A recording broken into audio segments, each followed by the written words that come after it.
제가 조용히 설교 잘 안 하지만 한 번씩 하면 또 이렇게 몇 년 만에 한 번씩 반복해서 그 의미를 좀 가집니다.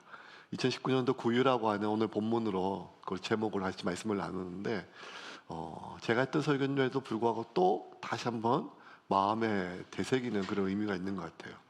인생 사는 다 마음먹기에 달려있다 그러잖아요. 마음먹기에 달려있다. 예, 원효대사님도 그 해골 바가지에 담겨져 있는 물을 밤에 그냥 시원한 물인 줄 알고 먹었더니만 그 다음날 보니까 해골 바가지였더라, 썩은 물이었더라. 그러니까 뭐든지 뭐 이렇게 좋게 생각하고 먹으면 달고 또 그냥 나쁘게 보면 역겨워서 견디지 못하고, 그러니 뭐든지 이 마음 먹기에 달려 있다, 이렇게 뭐 선지자들이 얘기하지요. 그 맞는 것 같아요. 마음 먹기에 달린 것 같아요. 자꾸 안 된다 하고 어렵다 하면 더 힘들고, 또 어쨌든 한번 해보자 하면 또 뭐 넘어가는 일이 또 인생사 아니겠어요? 그런데 여러분, 아무리 마음을 고쳐 먹어도 아무리 또 마음을 다잡아도 아무리 좋게 생각해도 더 이상 내가 어쩔 수 없는 것들이 또 인생엔 너무 많습니다. 올겨울 왜 이렇게 추운지 모르겠어요. 진짜 춥죠. 진짜 추워요. 엄청 추워요. 추워서 추우면서 너무 춥다 하면서 그냥 마음속에 야, 부산이 이렇게 추운데 서울 것들은 다 죽었겠다, 얼어 죽었겠다, 막 이런 생각하지요. 서울은 진짜 더 지금 뭐 너무 추우니까. 그러니까 야, 서울이 진짜 이렇게 진짜 춥겠다. 그러니까 이 정도면 괜찮은 거야. 부산인데 뭐 이 정도면 괜찮은 거야. 그렇게 아무리 마음을 먹어도 추운 걸 어떡합니까? 예, 그렇게 마음을 먹어도 추운 게 따뜻해지지는 않아요. 그냥 우리보다 더 추운 사람들이 있다라고 하는 느낌이죠. 그냥 부산이면 이 정도면 좀 낫다라고 생각이 들어도 아무리 그렇게 생각해도 따뜻해지지 않을 정도가 아니라, 사실 이 날씨에 부산에서도 얼어서 동사하는 사람이 생길 수 있다는 것입니다. 그러고 그렇게 보면 그냥 자꾸 그냥 마음을 잘 먹어, 굳세게 뭐 먹어, 잘 될 거야, 이렇게 하는 말이 사실은 어쩌면 너무 극한의 상황 속에 어려운 상황에 처해진 사람한테는 듣기 싫은 말이고, 그리고 아무 소용도 없는 말 같아요. 어쩌면 오늘 본문에 나와 있는 2000년 전에 요셉과 마리아의 가정도 그래요. 이 로마가 가장 번성할 때예요. 이때가 2000년 전이니까 가장 번성할 때라서 로마 황제가 전 세계 자신의 제국 아래 있는 모든 나라 속식민지까지 인구 조사를 벌였어요. 인구 조사는요, 뭐와 관련된가 하면 세금하고 관련된 거예요. 세금. 그러니까 인구의 조사 숫자에 따라서 세금이 걷어지니까요. 그래서 로마 황제가 첫 번째로 내려진 인구조사 그 명령인데, 그 명령이 어디까지 내려왔는가 하면 로마의 속국이었던 유대 땅, 그 이스라엘까지 내려왔어요. 그런데 참 야속하죠. 그 인구조사를 하는데 자기를 보고를 해야 되는데 더 어디서 해야 되는가 하면 본적에 가서 해야 돼요. 본적에 가서. 태어난 고향, 족속으로. 태어난 고향도 아니라 내 아버지, 내 조상의 고향으로 가야 돼요. 요셉은 다윗의 자손이거든요. 근데 다윗은 베들레헴이라고 하는 예루살렘 밑에 있는 동네인데, 지금 요셉이 사는 땅은 어딘가 하면 그 갈릴리, 예루살렘에서 북쪽으로 한 200km 떨어진 그 높은 곳에 있는 그 북쪽에 있는 땅이란 말이에요. 그런데 인구 조사를 해야 하기 때문에, 호적 신고를 해야 하기 때문에 이 자기가 베들레헴까지 가야 신고가 돼요. 그러니까 이게 얼마나 어려운 일이에요. 근데 더 어려운 건 뭔가 하면, 요셉이 약혼한 처녀가 있는데 마리아라고, 이 약혼한 처녀가 배가 불렀어요. 이제 막달이에요. 산딸이에요. 거의 막달이 아니라 마지막 달이에요. 그러니까 배가 남산만한데 이 처자를 데리고 어디까지 가야 돼요. 그러니까 이게 보통 어려운 게 아니에요. 1절부터 3절까지 같이 읽겠습니다. 그때 가이사 아구스도가 영을 내려 천하로 다 호적하라 하였으니 이 호적은 구레뇨가 수리아 총독이 되었을 때에 처음 한 것이라. 모든 사람이 호적하러 각각 고향으로 돌아가매. 자, 중요한, 모든 사람이 각각 가야 돼요. 고향으로 다 돌아가야 돼요. 지금 요셉이 자신이 인생의 최고 어려운 시기가 마리아하고 정혼하고 일어났어요. 다 약혼을 했는데 동침한 사실이 없는데 약혼녀가 배가 불러와요. 이게 얼마나 기가 막힌 일이에요. 천사가 나타나서 얘기는 해줬어요. 근데 사실 쉬운 일이 아니에요. 왜냐하면 자기는 또 마음을 먹기도 어려운데 자기 부모님이 있을 거 아니에요. 형제가 있을 거 아니에요. 친척이 있을 거 아니에요. 그러니까 이게 뭐 보통 어려운 게 아닌데 이거 안 그래도 그거 마음 삭히기 어렵고 정작 아이가 태어나면 이거 어떻게 해야 되냐, 뭐 내가 어떻게 이 아이를 봐야 되나, 뭐 이런 복잡한 마음이 있는데 그것도 모자라서 인구조사하러 태어나면서 한 번도 해본 적이 없는 이 인구조사하러 베들레헴으로 고향까지 내려가야 되는데 이제 자기 정원역까지 데려가야 되는데 이게 보통 어려운 게 아니에요. 그러니까 여러분 이게 한 열흘 정도 걸린대요. 열흘 정도 걸리. 그 열흘이 건강한 사람이 군인이 하루에 한 30km, 40km 정도 갈 수 있대. 건강한 군인이. 근데 건강한 군인이 가도 한 열흘 정도 걸리는 이 거리를요. 이제 막 아이가 지금 진짜 배가 터지기 직전인 만삭인 마리아를 데리고 그 길을 차나 아니면 이런 뭐 말도 아니고 말로 타도 위험한데 걸어서 간다는 것이 얼마나 어려운 일이에요. 그런데 이게 거부할 수 없는 일이에요. 왜? 지엄한 황제의 명령이기 때문이에요. 4절과 5절 같이 읽겠습니다. 요셉도 다윗의 집 족속이므로 갈릴리 나사렛 동네에서 유대를 향하여 베들레헴이라 하는 다윗의 동네로 그 약혼한 마리아와 함께 호적하러 올라가니 마리아가 이미 잉태하였더라. 올라가니, 북쪽에서 남쪽으로 내려오는데도 올라가니라고 하는 말은 뭔가 하면 예루살렘하고 베들레헴이 한 해발 1000m 정도 산지에 있어서 그래요. 갈릴리는 호수가 있는 쪽이니까 좀 낮죠. 저지대죠. 그러니까 올라간다는 표현을 해요. 동서남북 어디를 가든지 간에 우리는 서울 쪽으로 가면 올라간다 하지만 이제 예루살렘으로, 히브리인들은요 예루살렘을 가면 다 올라간다는 표현을 해요.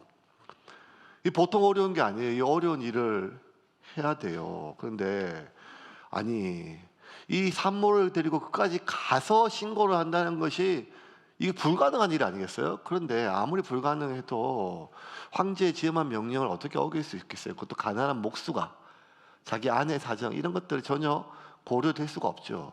인간사 다 이게 사정이 있고, 사장은 또 너무 딱하면 정상 참작이라는 게 있거든요. 그 성경에도 가장 중요한 어떤 상황 속 의무로 그 상황에 따라서 좀 봐주는 그런 법들이 참 많아요. 이 모세가 기록했던 3,500년 전에 기록했던 이 신명기에 보면 이 가장 중요한 게 그 당시에는 전쟁을 하니까 전쟁이 나면 왕이 전쟁을 선포하면 이 농사 짓던 사람이든 뭐 하던 사람이나 애나 어른이나 창을 잡을 수 있는 남자는 다 전쟁에 나가야 돼요. 이걸 어기면 죽어요. 이 가장 무서운 법이에요. 근데 그렇게 전쟁이 나서 전쟁이 나가더라도 예외가 있어요. 어떤 예외가 있는가 하면 아버지가 부자거나 아니면 공직에 있거나 이런 게 아니라 이 결혼한 지 1년이 안 된 이 새신랑은 너 나라를 지키는 것보다 마누라 지키는 게 더 중요하다 해서 1년 동안은 병력을 면제해 줬어요. 신명기 24장 5절 볼까요? 같이 한번 보겠습니다. 사람이 새로이 아내를 맞이하였으면 그를 군대로 내보내지 말 것이요 아무 직무도 그에게 맡기지 말 것이며 그는 1년 동안 한가하게 집에 있으면서 그가 맞이한 아내를 즐겁게 할지니라. 한가하게 맞아. 최선을 다해서 결혼하면 이제 이게 하나님의 법칙이 알았죠. 결혼하면 남자들은 최선을 다하여 아내를 즐겁게 해줘야 돼요. 이 3,500년 전에. 그래서 제가 이걸 보면서 야 참 3,500년 전에 육아휴직이라는 게 있었구나. 뭐 이렇게 보통 이제 여기서 말하는 것은 아내를 결혼하면 거의 아이가 바로 아이가 생겼거든요. 이렇게 뭐 피임하고 이런 시대가 아니니까. 그래서 이 성경을 읽어보면요, 굉장히 지금도 우리가 생소했던 많은 복지 정책들이 하나님께서 약자를 중심으로 세워놨던 법들이 굉장히 많아요. 그러니까 예를 들어서 뭐 희년제도 같은 경우는 50년에 한 번씩, 49년에 한 번씩, 50년에 한 번씩 개인 회생제도예요. 빚이 많으면 돈으로 갚아야 되고, 돈으로 못 갚으면 몸으로 갚아야 돼요. 그러면 몸으로 갚으면 그게 자기가 노예가 되고 종이 되는 거죠. 근데 아무리 빚이 많아도, 아무리 내가 노예로 오래되어도 49년, 50년이 되면요, 그렇게 내가 돈이 없어서 돈에 팔려서 노예가 됐다 할지라도, 어디 있더라 할지라도 그 50년이 되고 나면 전국에 있는 모든 노예들은 자유인이 돼요. 그 희년제도예요. 이게 뭔가 하면 개인 회생제도예요. 개인 회생제도. 그러니까 이런 것들이 신명기에 참 보면 하나하나 잘 기록되어 있고, 그런 어떤 법적으로 약자와 가난한 자들을 보호하고 상황에 맞춰서 그 사람에 맞춰 상황에 맞춰서 좀 보호해라. 뭐 이것이 이제 하나님의 원리고, 이스라엘이 수천 년 동안, 특별히 이제 모세 이후로 1,500년 동안 내려왔어요. 그러면 당연히 지금 이제 결혼을 앞두고, 그리고 이제 이 정원녀가 배가 불러오는데 어떻게 저렇게 이 한 일주일 보름 가까이 하루에 30km씩 걸어가면서 그 길을 가서 하는 것은 거의 난산이 아니라 그냥 유산되고 산모도 목숨을 잃을 수 있는 위험한 일인데 이게 배려가 안 돼요. 왜? 힘이 없으니까요.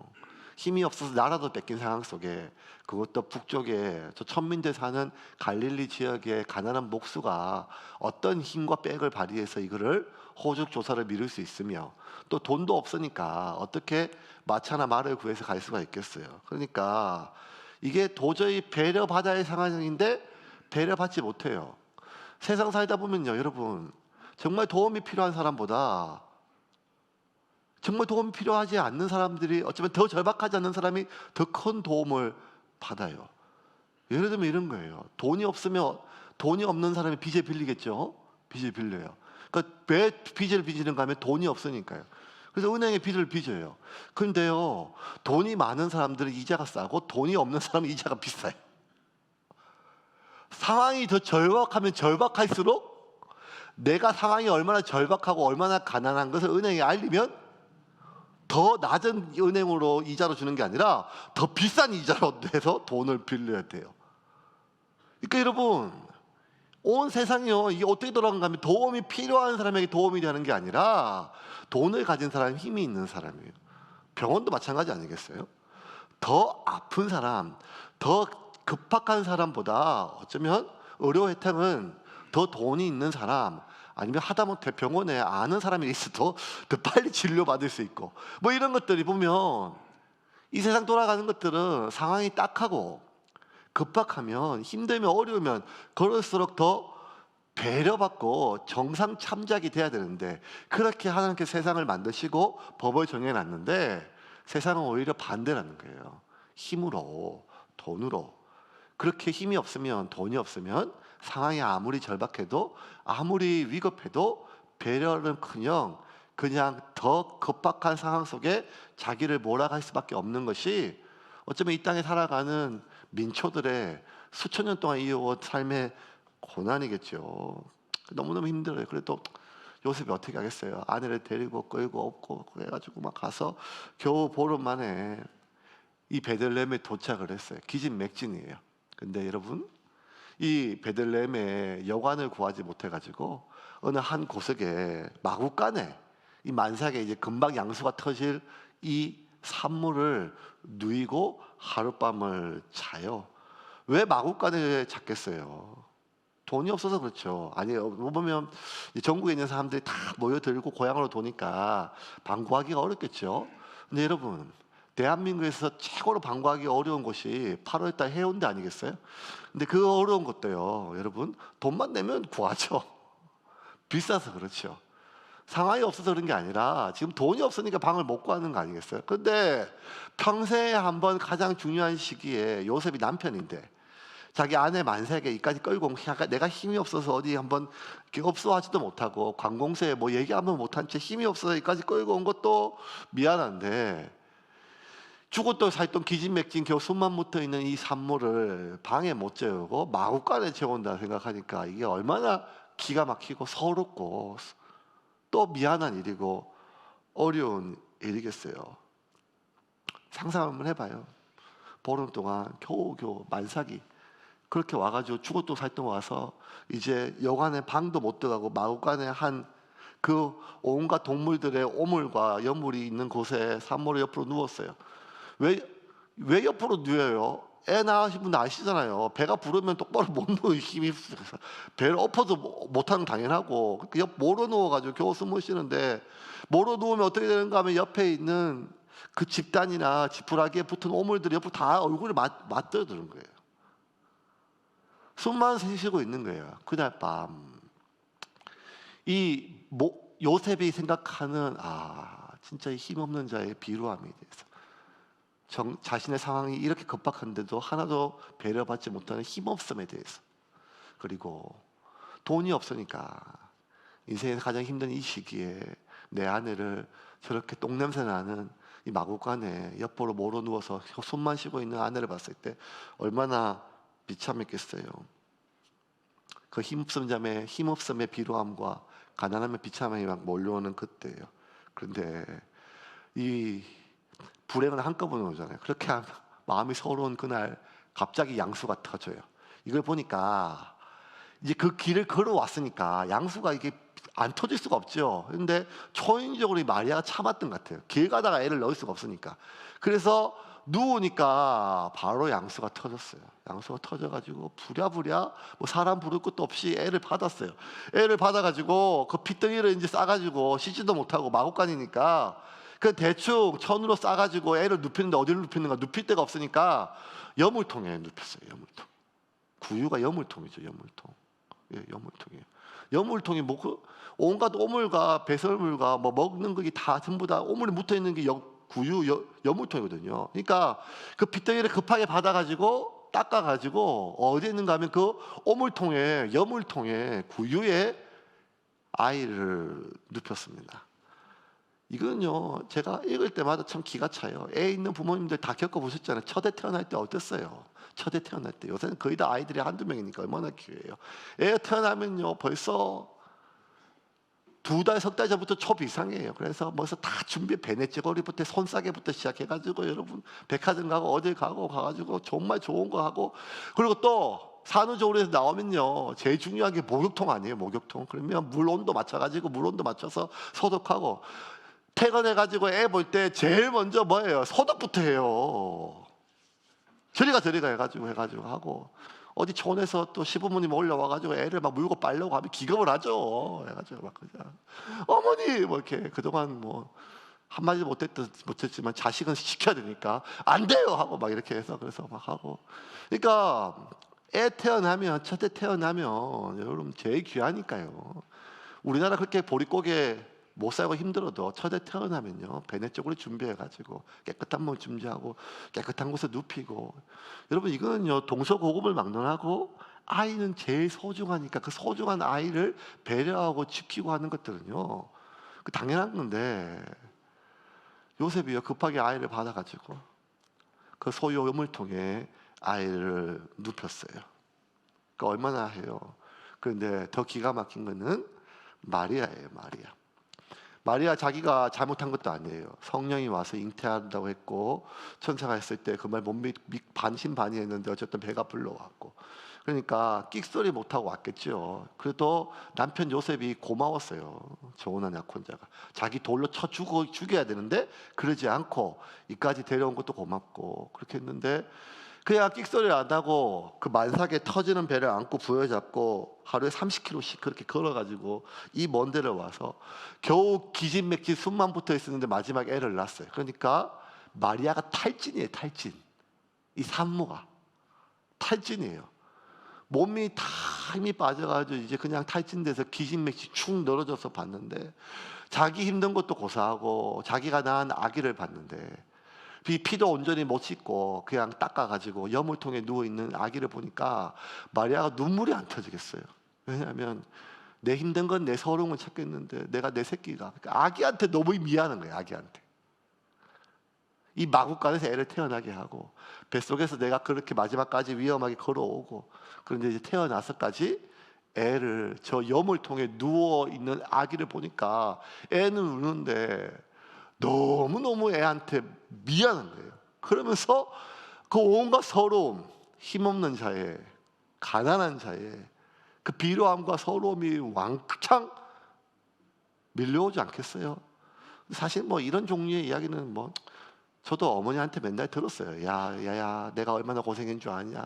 이 거지 같은 집구석에 와가지고 이 집 와서 내가 진짜 얼마나 고생하냐? 뭐 이런 얘기들은 지나간 얘기는 할 수 있어요. 고생한 얘기. 근데 지금 지나간 얘기잖아요. 근데 지금 내가 당한 얘기. 근데 내가 당하는 것보다 내 자식이 당하는 일은 피눈물 나는 일이고, 이건 세월이 가도 지워질 수 있는 일이 아니에요.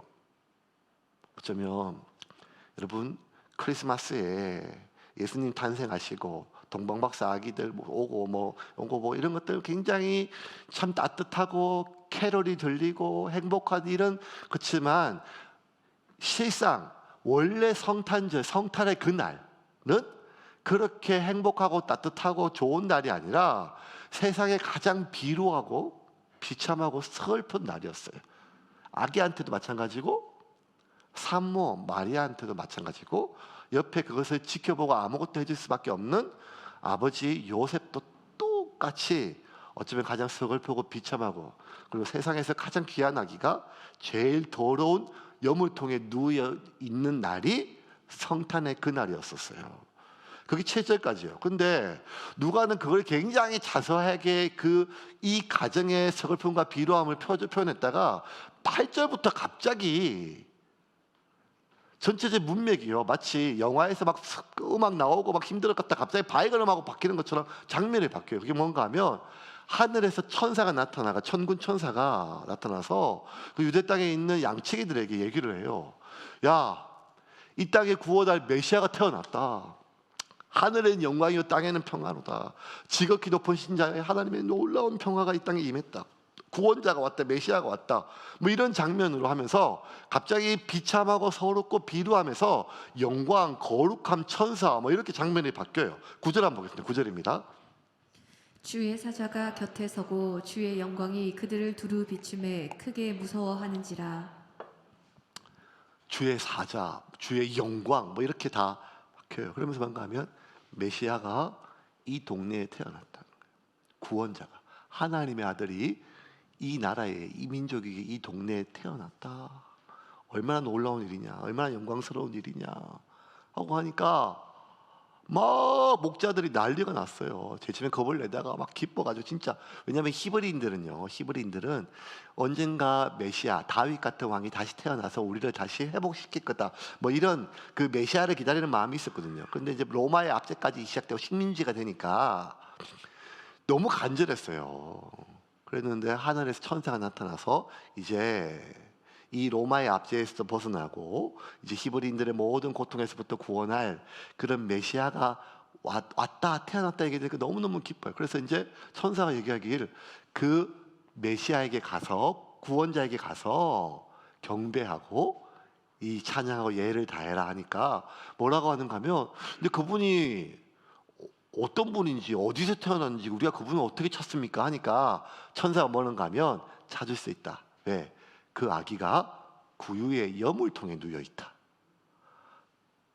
그러니까 여러분 메시아를 어떻게 찾는가 하면 왕가에 태어났다 다윗의 자손 이게 아니라 지금 이 목자들이 메시아를 찾을 수 있는 증표 또 천사가 목자들에게 그 아기가 메시아인 줄 어떻게 하냐 그 증표가 뭔가 하면 이제 태어난 아기가 깨끗한 요람에 궁궐에 침상에 있는 게 아니라 더러운 여물통에 있다는 거예요. 세상에 어떤 부모가 아기를 아무리 가난해도 여물통에 오물통에 아이를 누워놓는 아기가 어디 있겠어요. 그러니까 알겠는 거예요. 여물통에 누워있는 구유에 놓여있는 아기를 보면 그 아기가 메시아겠구나 라고. 그래서 12절 보겠습니다. 12절입니다. 너희가 가서 강보에 쌓여 구유에 누워 있는 아기를 보리니 이것이 너희에게 표적이니라 하더니. 자, 강보와 구유는 안 맞아요. 아기를 쌓는 그거는 귀한 곳에 깨끗한 곳에 놨죠. 그러니 찾을 수가 있었어요. 찾아서 보니까 정말 그 구유에 아기가 놓여 있어서 천사들이 전해줬던 말들을 이 목자들이 이 마리아와 요셉에게 해주었습니다. 16절 같이 읽겠습니다. 16절입니다. 빨리 가서 마리아와 요셉과 구유에 누인 아기를 찾아서. 자, 마리아와 요셉과 누구를 찾는다? 구유에 놓인 아기. 그러니까 그 아기가 메시아이고 구원자인 하나님의 아들인 증표가 뭐라고요? 구유, 여물통에 놓인 거예요. 그래서 이야기를 전해줬어요. 17절입니다. 같이 읽겠습니다. 보고 천사가 자기들에게 이 아기에 대하여 말한 것을 전하니. 자, 잘 보세요. 방금 전까지 마리아는 세상에서 제일 슬펐어요. 왜? 너무 비참했어요. 그리고 아기한테 미안했어요. 기진맥진 나는 죽을 힘을 다해서 여기까지 걸어왔고 이 마구간에 누워서 마지막 죽을 힘을 당해서 아기를 낳았는데 나는 그렇게 할 수 있어요. 부모니까요. 어미니까. 그런데 내 새끼가 저 더러운 여물통에 누워있는 것을 도대체 세상에 어떤 의미가 그것을 참을 수가 있겠어요. 그리고 그걸 지켜보는 그 어떤 남편이 그 어떤 아비가 그 비참함과 비움, 그걸 어떻게 보는가 하면 내가 힘이 없으니까 우리 애까지 이렇게 고생하는구나. 내가 돈이 없으니까 내 자식까지, 내 마누라까지 이렇게 짐승의 취급을 당해야 되는구나. 뭐 이런 마음들 속에서, 그래서 이 마리아와 요셉의 그 비루함과 그 비참함의 가장 극대화된 상징이 구유였어요. 여물통이었어요. 여물통. 그걸 보고 있자니, 근데 그거 말고는 또 줏대가 없어요, 애를. 그러니까 그 여물통은 세상에서 가장 더럽지만 가장 비루하고 슬픈 대상이었어요. 그런데 목자들이 와가지고 얘기를 해줘요. 하늘에서 천군 천사가 나타나가지고 이 땅에 구원할 메시아가 태어났다. 근데 그 메시아가, 그 아기가 왜 메시아인지 그 증표가 뭔가 하면, 그 아기는 더러운 여물통 구유에 누워 있다는 거예요. 이 말을 마리아와 요셉이 다 들었어요. 듣고 나니까요, 이상한 생각이 막 들기 시작한 거예요. 뭔가 하면 사실 1년 전에 마리아는 천사가 나타나가지고 아기가 태어날 얘기를 들었어요. 그 얘기를 귀담아 들었죠. 근데 점점 배가 불러오고 여러 가지 상황이 급박하게 돌아가고 동네 소문이 나고, 어쩌면 진짜 자기가 결혼을 약혼했던 요셉 가문에서 들고 일어나서 자기를 돌로 쳐 죽일 수도 있는 그런 상황인데도 그냥 그 말을 뻣긋하지 못하고 그냥 배를 그냥 기르고 했는데, 그래서 이게 천사가 전해준 아기니까, 하나님께 성령으로 잉태된 아기니까 그냥 내가 참고 어쨌든 계속해서 어쨌든 뱃속에서 실렀는데, 10달 전에 해줬던 이야기들은 점점 희미해져요. 왜냐하면 힘없이 그 200km를 걸어서 여기까지 오는데 볼 때 뭐 천군 천사는 고사하고 하나님은 고사하고 누구 하나 자기를 도와주고 이 아기가 유산될 수도 있는 상황 속에서 자기를 보호해주는 게 없으니까 그냥 다 희미해졌죠. 천사가 전해주는 아기인데 돈이 없어서 마구간에 누워가지고 소 여물통에 애를 눕혔는데 이게 뭐 다 기억이 나겠어요? 믿어지겠어요? 너무너무 서럽죠. 너무너무 비참했죠. 그런데 이제 기억이 나요. 믿어지기 시작했어요. 이 아기가 세상을 구원하기 위해서 이 땅에 태어난 우리가 기다렸던 구원자, 그 메시아구나. 그게 믿어지기 시작했어요. 왜? 아무 상관없는 그 목자들이 정말 초라한 이 마군까지 찾아와가지고 이야기를 해주니까요. 또 다른 복음서에 보면 동방박사들까지 와서 이야기를 해주니까요. 그때 마리아가 이 구유에 대한 시각이 바뀌기 시작했어요. 지금까지는 어떻게 생각했는가 하면, 이 천한 모든 세상은요, 마리아와 요셉은 원래 유대인이기 때문에 하나님이 세상을 다스린다는 믿음이 있어요. 그 믿음이 있어요. 그런데 아무리 내가 그 믿음이 있어도 결국 세상은 로마 총독에 의해서 움직인다는 거예요. 하나님이 법으로 아이를 낳고 그리고 결혼한 사람은 1년 동안은 그 아이를 지키고 보호해야 하는 게 하나님이 정해놨는데, 이 법이 아무리 모세가 하나님께서 정해놨다 할지라도 그 나라에서 관청에서 이렇게 딱 그냥 명령 하나 내려오면 알짤 없는 거예요. 그러니 나는 하나님을 믿고 또 하나님 세상의 주인이라는 걸 믿는데, 하지만 정작 세상이 돌아가는 것은 로마 총독에 따라 딱 움직이는 거예요. 힘 있는 사람에 따라서. 하나님이 우리를 지키고 보호한다는 그것들이 계속해서 수천 년 동안 내려왔지만, 하나님 살아계시지만 내가 가난하고 내가 힘들어서 내 아이 태어날 때 이게 이 마구간에서 구유에 누이고, 그러니까 어쩌면 하나님을 부정하는 건 아니지, 하나님을 믿는데, 그럼에도 불구하고 이 세상은 하나님이 아니라 힘 있는 총독에 의해서 움직인다는 거예요. 돈 있는 것들에 의해서 돌아간다는 거예요. 그러니까 힘도 없고 돈도 없는 나는, 내 새끼는, 이 더러운 여물통에 누워있는 저 아기는 가장 슬프고 비참하고 이 가난과 이 고난이 대물림 되어져야 된다는 이 생각 속에서 그 구유는 상징이었거든요. 그런데 아니었어요.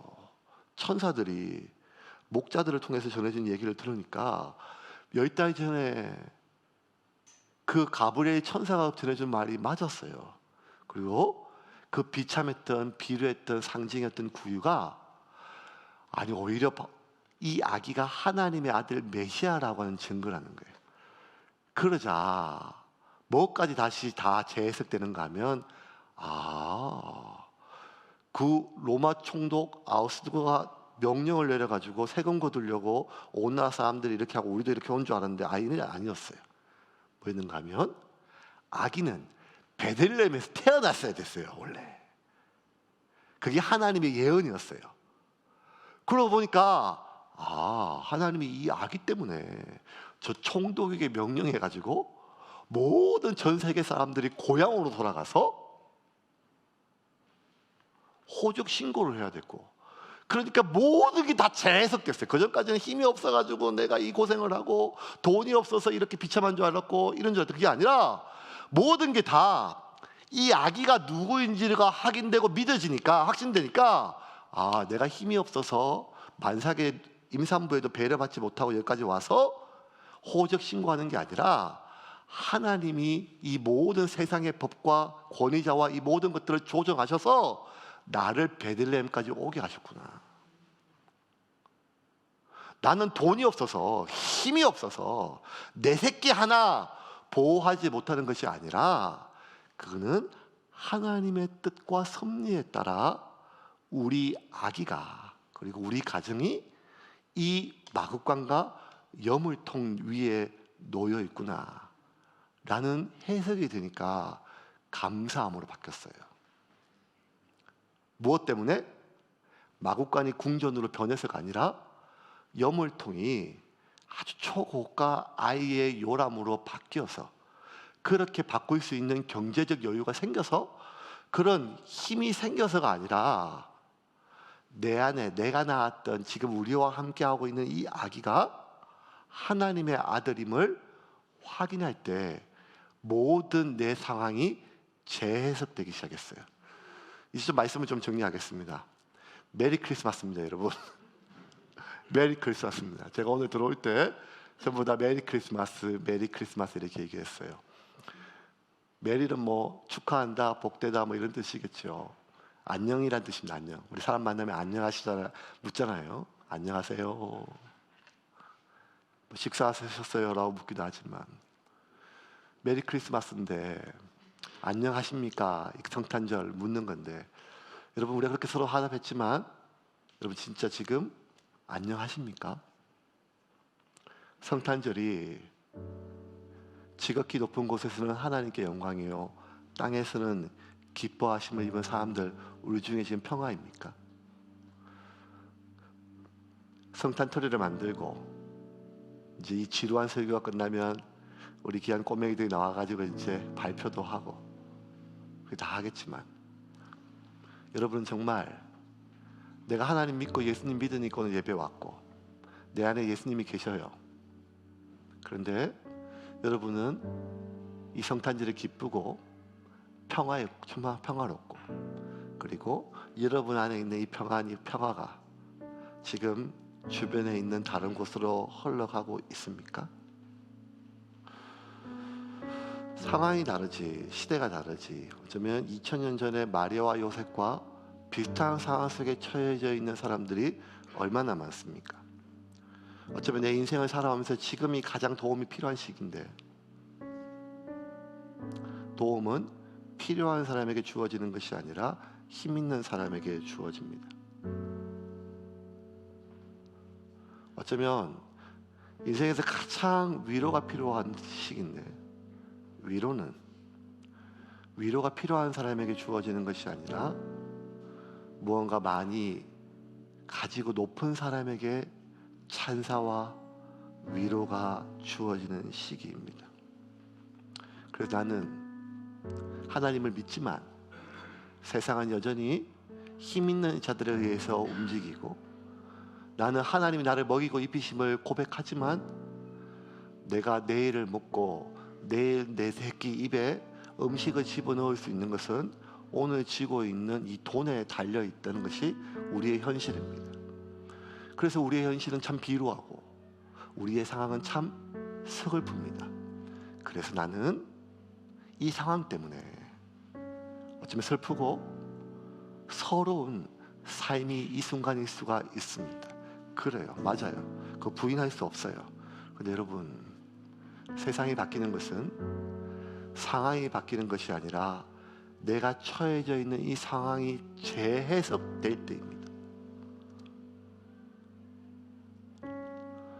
믿음이 없는 불신자라도 선임이랄지라도 해골 썩은 물을 맑은 물로 여기고 마시면 해갈이 되고 한다면, 그 정도의 마음이 있다면, 모든 사람이 그렇게 할 수는 없지만 성경은 우리에게 해골물, 썩을 물, 시체 썩은 물도 다에게 먹어라 그렇게 좋게 생각하는, 그것이 아니라 오직 한 가지만 얘기하는 거예요. 그렇게 마음 먹으라가 아니라 지금 내 안에 계신 분이 누구인지만 믿어달라는 거예요. 지금 내 안에 계신 예수님이 누구인지만 알으라는 거예요. 지금 내 안에 계신 그 어떤 여물통보다 더러운 내 안에, 그 어떤 구유보다 비루한 내 안에, 내가 그토록 더럽고 비루하지만 그럼에도 불구하고 내 안에 예수님이 오셨고, 그 예수님이 이 모든 천지를 창조하시고 다스리신 창조주 구원자 하나님을 우리가 믿으면 우리가 살아가는 이 세상이 재해석된다는 거예요. 재해석될 때 우리에게는 세상이 줄 수도 없고 세상이 알 수도 없는 하나님의 평안이 온다는 것입니다. 그것이 지난 2000년 동안 기독교인들이 살아왔던 삶의 방식입니다. 예수 믿으면 복받고, 예수 믿으면 부자 되고, 예수 믿으면 병도 고쳐서, 예수 믿으면 아들이 좋은 대학 가고, 이게 아니라 내 안에 계신 예수가 하나님의 아들이시고 그 하나님의 아들이 세상을 다스리시는 참 주인임을 우리가 확신하게 될 때, 우리는 그 어떠한 상황 속에서도 모든 것을 참으며 모든 것을 믿으며 모든 것을 견딜 수 있는 하나님의 사람으로 거듭날 줄을 믿으시길 바랍니다. 메리 크리스마스입니다. 주님이 이 땅에 오셨습니다. 대부분의 사람들은 이 땅에 오신 걸로 끝납니다. 하지만 상당수의 그리스도인들은 나 안에 오신 걸 아십니다. 근데 그 사람들도 그 예수는 내 안에 오신 걸로 끝나지 지금 내 안에 왕으로 나를 다스리지는 않습니다. 사랑하는 우리 성도 여러분, 내 안에 계신 그 예수님이 저와 여러분의 삶을 왕으로 다스리시고 그 하나님의 참된 하나님의 나라가 오늘 이후부터 시작되는 여러분이 되기를 주님의 이름으로 축원합니다.